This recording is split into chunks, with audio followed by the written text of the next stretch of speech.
합니다. 맥스웰 몰츠라는 사람이 쓴 책 중에 성공의 법칙이라는 책이 있어요. 베스트셀러가 돼서 자기계발서의 최고봉이라 이런 평가를 받는데요. 원래 맥스웰은 성형외과 의사 선생님이십니다. 많은 사람들을 성형해 주었죠. 이 환자들을 상담하다가 하나 느낀 게 있어요. 외모의 콤플렉스를 가진 사람들에게 정말로 필요한 것은 성형수술이 아니다. 왜곡된 자기 자신의 내면에 대한 자아 이미지가 잘못되었다. 이것을 발견하게 됐습니다. 그래서 책을 썼는데 성공의 법칙이라는 책입니다. 많은 사람들이 이 책을 통해서 삶의 변화가 가져왔습니다. 나는 왜 이렇게 못났을까? 내 얼굴은 왜 이래?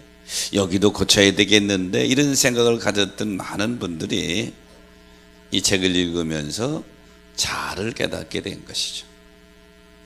그래서 이 책의 별명이 또 붙여주는데 기적의 책이라 이런 별명을 가지게 됐습니다. 여러분, 잘못된 이미지는 마치 뭐와 같으냐?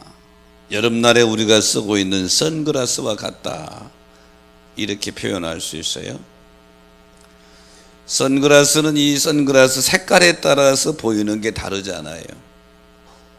선글라스로 보여지는 게 그 색깔의 진위가 아니란 말이죠. 근데 우리 마음속에 자아가 왜곡되어 있으면 세상 모든 것의 가치관이나 보는 걸 그렇게 본단 말이죠. 교회에 대한 여러분의 이미지는 어떻습니까? 많은 사람이 지탄을 합니다. 교회가 그럴 수 있냐고, 목사가 그럴 수 있냐고, 장로가 그럴 수 있느냐고. 그래서 많이 이미지가 왜곡되어 있는 부분이 많이 있어요. 분명한 것은 다 모든 교회가 그런 것이 아니고 모든 그리스도인들이 그런 것은 아닌데, 몇몇 사람들의 또 몇몇 교회의 실수와 허물이 모든 교회의 또 모든 성도들의 모양인 것처럼 왜곡되어져 있는 그런 현실 속에 우리가 살아갑니다. 그런데 우리가 정말 알아야 될 것은 신앙생활은 뭐냐? 주님 사랑하는 것이고, 신앙생활은 주님 사랑하며 교회 사랑하는 것인데, 교회에 대한 이미지가 왜곡돼 버리면 절대로 신앙이 성장하기가 어렵습니다. 오늘 맥스웰이 성공의 법칙에서 왜곡된 내면의 자아 이미지가 그 사람의 인생에 악영향을 준다고 하는 것을 지적했는데, 교회에 대한 왜곡된 우리의 이미지가 복음 증거는 물론이고 내 신앙의 성장에도 많은 마이너스를 가져온다고 하는 사실을 알아야 됩니다. 그래서 저는 오늘 본문의 말씀을 가지고 교회를 사랑하는 삶 하는 제목을 잡아봤는데요. 여러분, 교회를 사랑하시기를 축복합니다. 교회를 사랑하시기를 축원해요. 교회를 사랑하는 삶은 뭐냐? 첫째는 성전에 올라갈 때에 기뻐해야 된다. 오늘 본문 1절에 보니까 사람이 내게 말하기를 여호와의 집에 올라가자 할 때 내가 기뻐하였도다 그랬어요. 오늘 시편 122편은 다윗의 신앙 고백으로 추정하고 있습니다. 순례자 다윗이 예루살렘 성전에 올라가자 하는 소리를 들을 때 너무 기뻐했다는 거예요. 다른 게 아니에요. 성전에 올라가자 하는 제안만으로도 마음의 기쁨이 넘친 거죠. 오늘 여러분, 우리에게 이유가 똑같아요. 우리 교회 갑시다, 이 말만 들어도 마음의 기쁨이 넘쳤단 말이죠. 아이고 주일은 왜 이렇게 빨리빨리 들어온대? 아이고 또 왜 금요 쉬면은 가자고 그래? 이런 게 아니고 다윗은 반대라 이 말이에요. 예루살렘 성전에 올라가자, 이 제한, 이 말만 들었는데도 마음에 기쁨이 넘쳤다. 다윗이 성전을 얼마나 사랑했으면, 얼마나 사모했으면 그런 기쁨이 넘쳤을까요? 여기 기뻐하였다 하는 이 말의 원문의 뜻은 세상적인 기쁨이 아니에요. 하나님이 주시는 기쁨이에요. 오늘 이 예배에 나온 여러분, 하나님이 주신 기쁨이 샘물처럼 넘치게 되시기를 축원합니다. 그러므로 교회를 사랑하는 삶은 다윗처럼 교회를 사모하는 거예요. 시편 84편에 보면 성전을 사모하는 신앙 고백이 나오는데요, 10절에 보니까 시편 기자는 이렇게 고백합니다. 84편 10절에 보니까 주의 궁전에서 한 날이 다른 곳에서 첫날보다 낫다. 악인의 장막에 사는 것보다 내 하나님 성전의 문지기로 있는 것이 낫다. 이 시편 84편에서 시편 기자가 얼마나 성전을 사모하는지, 성전에서 하루 사는 것이 다른 곳에서 첫날 사는 것보다 낫고, 이 아주 호화로운 집 악인의 장막 속에 사는 것보다 하나님 성전에 문지기로 있는 것이 훨씬 좋다. 사랑하는 여러분, 교회를 사랑하는 것은 무엇보다도 교회를 그리워하는 것인 줄 믿으시기 바랍니다. 교회는 내 삶의 최고의 가치가 있는 공간이며, 내가 하나님을 만나는 장소이며, 내가 영의 양식을 먹는 장소인 줄 믿으시기 바랍니다. 그래서 다윗은 오늘 본문을 통해서 성전에 올라가자, 여호와의 전에 올라가자고 하는 말만 들어도 너무 기뻤다. 이게 다윗이 성전을 얼마나 사모하고 있는지를 알 수가 있어요. 사람은 무엇을 사모하느냐에 따라서 마음이 거룩하게 되는 거예요. 발이 거룩하게 되어 있는 거예요. 하나님을 사모하는 자, 하나님을 늘 마음속에 그리워하는 자는 발걸음이 성전으로 가게 되어 있단 말이에요. 할렐루야. 그렇게 하는 거예요. 20세기 독일의 유명한 칼 바르트와 쌍벽을 이루는 신학자가 있는데 폴 텔리입니다. 이 폴 텔리는요, 하나님을 뭐라고 표현했느냐면 존재의 근거가 되시는 분이다 그랬어요. 이 말은 하나님만이 유일한 존재 그 자체라는 거예요. 하나님이 유일한 존재 그 자체. 심리학자들은 인간의 마음에 내재진 가장 깊숙한 그림이 뭐냐? 파더 헝거, 즉 아버지에 대한 굶주림이다 그랬어요. 인간의 내면에 가장 깊숙한 그리움이 아버지에 대한 그리움인데, 바꿔 말하면 우리를 지으시고 섭리하신 하나님 아버지의 품,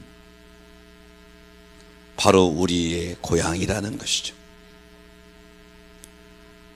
아버지 품을 그리워하는 삶, 다른 말로 바꿔 말하면 마음에 천국의 소망을 두고 살아가는 삶. 우리의 삶은 나그네 인생길 살아가지만 여러분 마음에 천국의 소망을 품고 사시기를 축원합니다. 천국의 소망을 두고 살아가는 삶에 나타나는 현상은 교회를 사모하게 된다.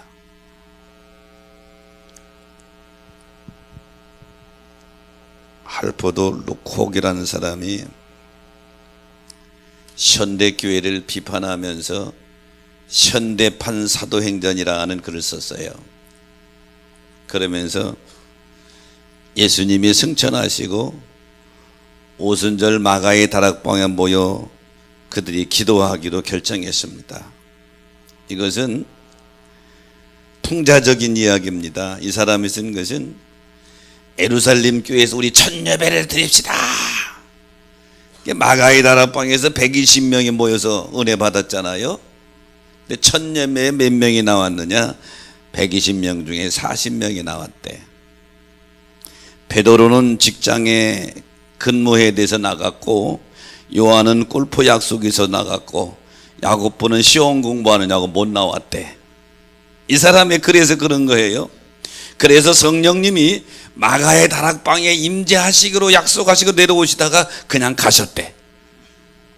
이게 할포도 로콕이라는 사람이 쓴 현대 교회를 풍자적으로 비판한 그런 내용입니다.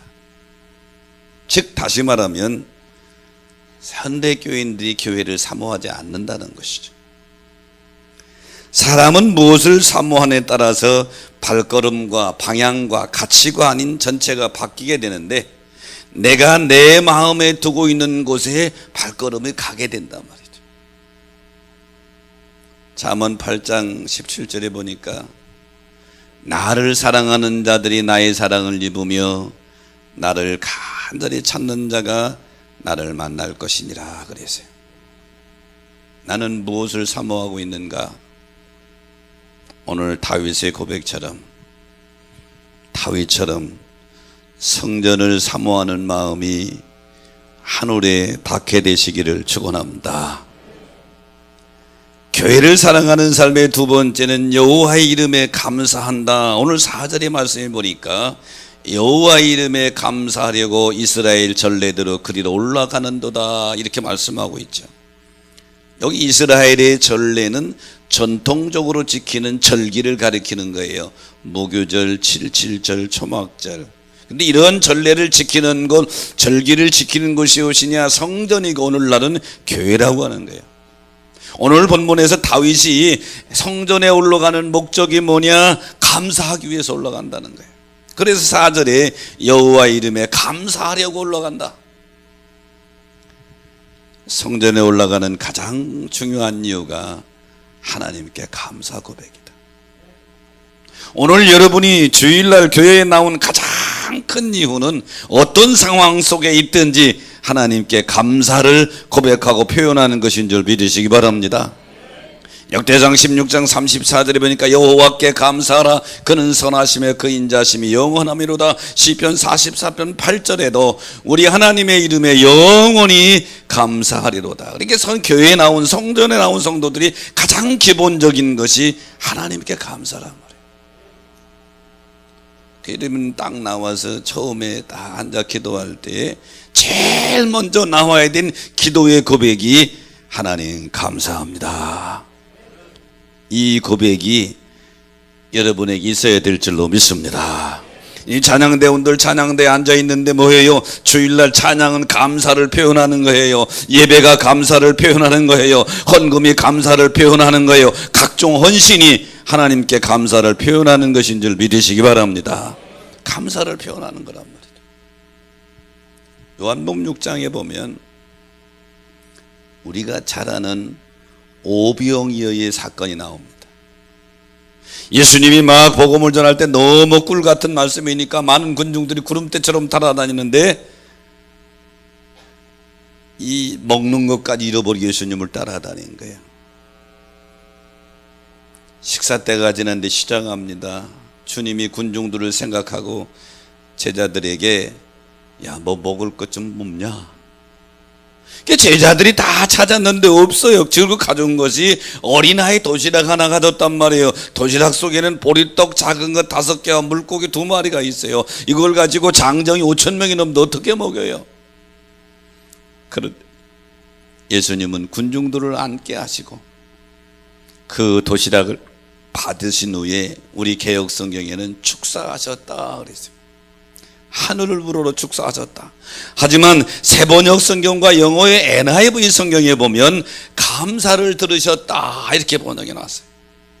자, 이 오병이어의 기적을 통해서 우리 예수님의 모습을 통해 우리가 깨달을 수 있는 것은 뭐냐? 성도들에게 감사는 선택의 조건이 아닌 의무인 줄 믿으시기 바랍니다.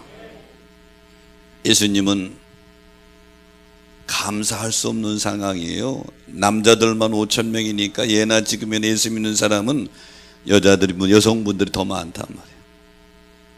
최소한도 10,000명 이상이 모인 군중들 했는데 도시락 하나가 어떻게 해결해요? 감사할 수 없는 상황인데 하늘을 우러러 하나님께 감사하고 나눠줬더니 기적이 일어나게 됐다. 교회는 문제를 가지고 하나님 앞에 나와 감사하는 자리인 줄 믿으시기 바랍니다. 내 눈에는 불가능해 보일지라도 하나님이 역사하시면 또 길은 있는 줄로 믿습니다. 유명한 나피 아카바의 이야기가 탈무드에 나옵니다. 이 나피 아카바가 먼 여행을 떠나는데요, 당나귀를 타고 친구로 강아지 한 마리를 데리고 작은 램프 하나를 들고 여행을 떠납니다. 저녁이 돼가지고 더 이상 갈 수 없으니까 기숙할 수 있는 걸 찾다가 사람이 살지 않는 빈집 빈가를 발견하고, 애 떨어진 곳에 빈가가 하나 있는 거예요. 오늘은 여기서 쉬었다 가야 되겠다. 그리고 짐을 내리고 잠을 청하려다가 습관대로 토라를 읽으려고 램프를 켰습니다. 조금 몇 구절이 있는데 바람이 확 부르더니 램프가 꺼져버렸어요. 다시 켜려고 그러니까 다시 램프가 고장이 났는지 램프를 켤 수가 없는 거예요. 에이, 하나님, 성경이나 좀 읽고 자려고 그랬더니 램프도 안 켜진다고. 그러고 놓고 그냥 자려고 그러는데, 글쎄 갑자기 늑대가 나타나서 강아지를 채가버렸어요. 깨갱 하더니 그냥 물가버린 거예요. 친구 삼아 강아지하고 먼 여행을 가는데 가버렸어요. 하나님, 강아지가 또 늑대가 물어갔어요. 투덜대고 있는데 조금 있다 어르릉 사자 소리가 나더니 당나귀를 잡아먹어버렸어요. 너무 무서워서 밖에 나가지도 못하고 벌벌 떨고 밤을 지새웠습니다. 마음속에 평안이 없어요. 하나님, 이게 뭡니까? 성경도 못 읽게, 램프도 안 되고요, 강아지도 당나귀도 다 사라지고 없습니다. 투덜대다가 아침에 짐을 챙겨서 마을로 내려갔는데 야단이 났어요.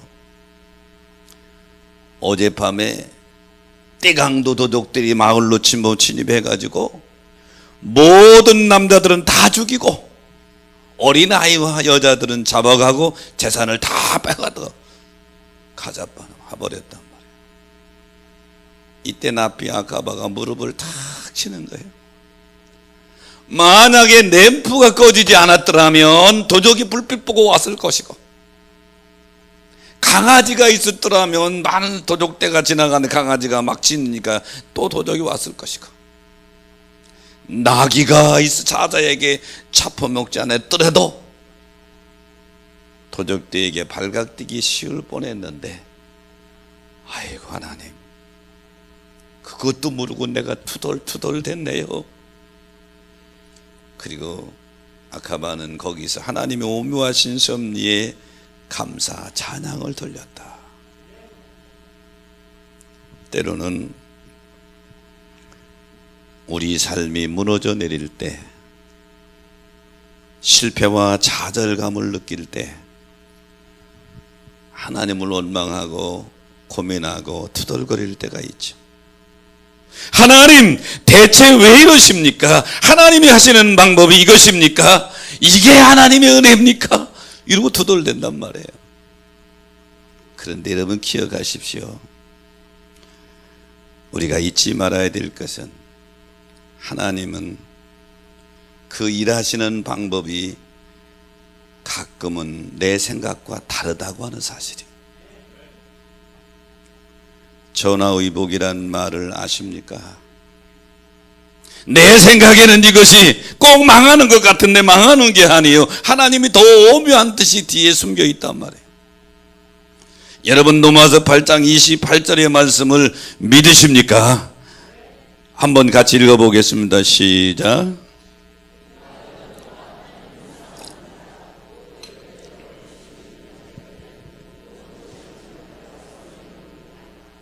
나는 이 말씀을 믿어요. 나는 이 말씀을 믿는다고요.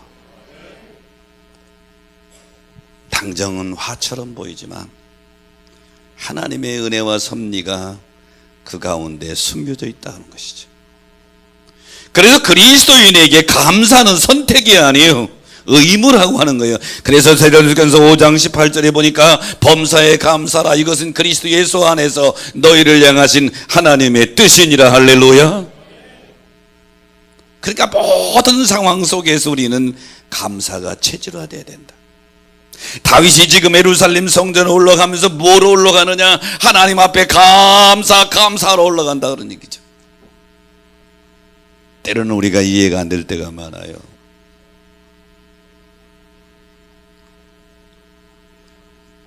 어떤 전사님이 그래요. 목회 처음 나갔는데 글쎄 목회하다 보면 참 어려울 때 많거든요. 권사님 가정이 아들이 교통사고 나서 죽었대요. 자, 그래서 어르신들이 죽어도 돌아가셔도 슬픈데 이제 고등학생 아들이 죽었으니 그래도 이제 교회식으로 장례를 해달라고 그러는데 참 이럴 때 힘들죠. 그러니까 장례식 하다가 기도한다고 하는 것이 이게 목사나 전도사는 자동적으로 기도에 몸에 배어 있는 게 있어요. 하나님하고 무조건 뭐가 나와? 감사합니다 나오는데 글쎄 그 장례식에 가서 하나님 감사합니다 이게 나왔다는 거예요. 그 다음에 하늘이 노랗더래. 그 뒷수습을 어떻게 해야 되지? 하늘이 노란 거예요. 큰일 났다. 여기서는 끝났구나 이제. 그러더니 신앙 많은 다른 권사님이 그러시더래. 기도 끝나고는 예배 끝나고는 아이고 우리 전사님이 너무 영적으로 신령하시다고. 그래서 의한의복무하고 있는데 그 권사님 아들이 천국에 있는 것을 보고 너무 좋아서 자동으로 감사합니다. 얼마나 신령하냐고. 그랬더니 그 부모님이 얼굴이 환해지시대.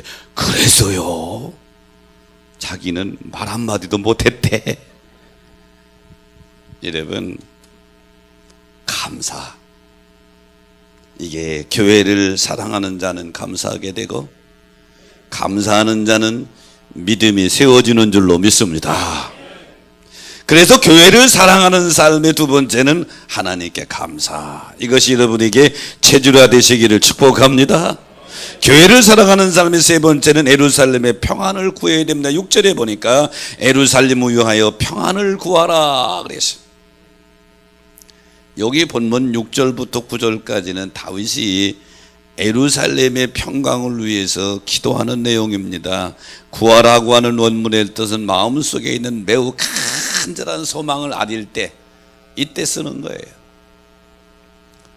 형식적으로 하는 것이 아니고 진심으로 교회의 평안과 안녕을 바라는 것이 교회를 사랑하는 것이다. 사랑하는 여러분, 교회의 평안을 원하시면 아멘. 교회가 평강이 넘치시길 원하시면 아멘. 교회가 평안하는 일을 하면 내가 십자가를 쳐도 지그질 수 있는 그런 사람이 정말로 주님을 사랑하는 사람이란 말이에요. 부활하신 예수님께서 첫 번째 제자들을 만나고 하신 말씀이 요한복음 20장 21절에 너희에게 평강이 있을지어다 그랬어요. 부활하신 주님이 첫 번째 하신 말씀이에요. 마태복음 10장 12절에 보니까 너희가 누 집에 들어가든지 그 집에 평안하기를 빌라 그랬어요.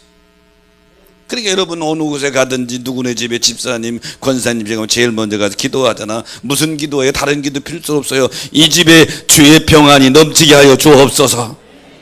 그 기도면 된단 말이에요. 에베소 4장 3절에 보면 평안에 매는 줄로 성령이 하나 되게 하신 것을 힘써 지키라 그랬어요. 분명히 알아야 될 것이 있는데 이 지구상에 문제가 하나도 없는 교회는 어디도 없어요. 다만 문제를 잘 해결해 나가는 좋은 교회가 있을 뿐인 줄 믿으시기 바랍니다. 사도행전 6장에 보면 오늘날 모든 교회의 모델이 되는 초대교회 예루살렘 교회가 나옵니다. 예루살렘 교회의 모델이 된 교회, 제자들이 친히 있는 교회, 문제가 없어야 되잖아요. 그런데 문제가 터졌습니다. 구제하는 일로 문제가 터졌어요. 예루살렘 교회 사역 중에 과부들을 구제하는 일을 했는데 예루살렘 교회 구성원들은 크게 두 부류예요. 히브리파와 헬라파. 히브리파는 히브리 지역에 태어나서 히브리 지역에 살고 있는 유대 지역에 살고 있는 사람들, 헬라파는 유대인이면서 저 헬라 지역에서 살다가 돌아와서 예수 믿고 예루살렘 교회 교인이 된 사람들이에요. 지금 말로 쉽게 말하면 히브리파는 본토백이요, 헬라파는 객지에서 온 사람들이란 말이에요. 근데 구제하다가 헬라파 과부들 몇 명을 빼뜨린 거예요. 그러니까 헬라파가 들고 일어났어요. 왜 우리 과부들은 빠뜨렸냐? 그리고 원망했다고 그랬어요. 예루살렘 교회 성장이 멈췄습니다. 교회에 요란스럽습니다. 이때 사도들이 내린 결정이 뭔 줄 알아요? 사도행전 6장 3절에 보니까 너희 가운데 성령과 지혜가 충만한 사람, 칭찬 듣는 사람 7을 택하라. 그래서 교회에 처음 7 집사가 생긴 거예요. 집사가 생긴 거예요. 근데 구성원을 잘 보면요, 예수님의 제자들은 전부 헤브리파 사람들이에요. 헤브리파 갈릴리 사람들이니까. 근데 7 집사로 선택한 사람들이 성경의 이름 전부 헬라 이름이요, 헬라파 사람들이에요. 히브리파와 헬라파가 적정한 균형을 이루면서 예루살렘 교회가 다시 평안을 되찾아가게 되죠. 자, 이 문제를 해결할 때에 사도들의 결정을 내릴 때 보면 목표는 하나예요. 교회의 평안. 누구의 잘잘못도 따지질 않았어요. 막강한 권력을 갖는 사도들이 자기 권력을 쓰질 않았어요. 어느 한쪽 편의 의견에 치우치지도 않았어요. 사도들의 관심은 잘잘못을 따지는 것이 아니라, 누구의 이익을 따지는 것이 아니라 오직 교회의 평안이었는 줄 믿으시기 바랍니다. 그랬더니 다시 예루살렘 교회가 평안하여 믿는 자의 숫자가 많아지더라. 성경은 이렇게 전개됩니다. 그러므로 사랑하는 여러분, 교회를 사랑하는 삶이 뭐냐? 교회의 평안을 위해서 기도하라. 아멘이십니까? 내 생각과 달라 불화를 일으키지 말고 평안을 위해서 기도하고 지혜롭게 처신하는 거예요. 여러분, 편안과 평안은 비슷한 단어지요. 편하고 걱정이 없이 좋은 것, 탈이 없는 것, 이런 것을 편안하다 혹은 평안하다, 이런 용어 단어를 씁니다. 그런데 이 두 단어를 누구에게 적용시키느냐에 따라서 이 단어는 마법의 단어가 됩니다. 자, 평안과 편안이라고 하는 단어 앞에 내가라고 하는 것을 붙이면 나는 자유로울 수 있고 나는 편안할 수 있지만 다른 사람에게는 불편할 수 있고 상처를 입힐 수도 있습니다. 이 두 단어 앞에 우리를 붙이면 나는 조금 불편할지 몰라도 우리 공동체는, 우리 교회는 평안할 수 있는 것이죠. 속해 있는 모두가 조금씩 양보해서 다툼과 시기, 질투 없는 좋은 공동체를 이루어가는 것입니다. 가정에서도 우리 가정이 평안하기를 원하면 나는 좀 불편할 수 있어도, 남편인 나는 좀 불편할 수 있어도, 아내인 나는 좀 불편할 수 있어도 가정은 평안할 수 있단 말이에요. 그런데 우리 신앙생활이라고 하는 건 뭐냐? 평안과 편안이라고 하는 단어 앞에 교회를 붙이는 거예요. 그래서 내 욕심과 이익을 십자가 앞에 내려놓고 우리 교회가 아무 탈 없이 편안하고 걱정 없이 좋아지는 방법을 찾고 행하는 것이 신앙생활인 줄 믿으시기 바랍니다. 요즘은 개인주의적인 성향이 뚜렷합니다. 개인주의적인 생각이 뚜렷하기 때문에 개인주의는 뭐냐? 나만 생각하는 문화입니다. 내 중심의 문화란 말이에요.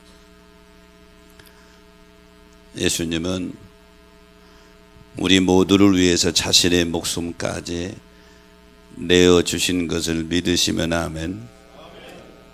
근데 우리는 나는 작은 것 하나도 내어주지 못하고 아둥바둥하죠.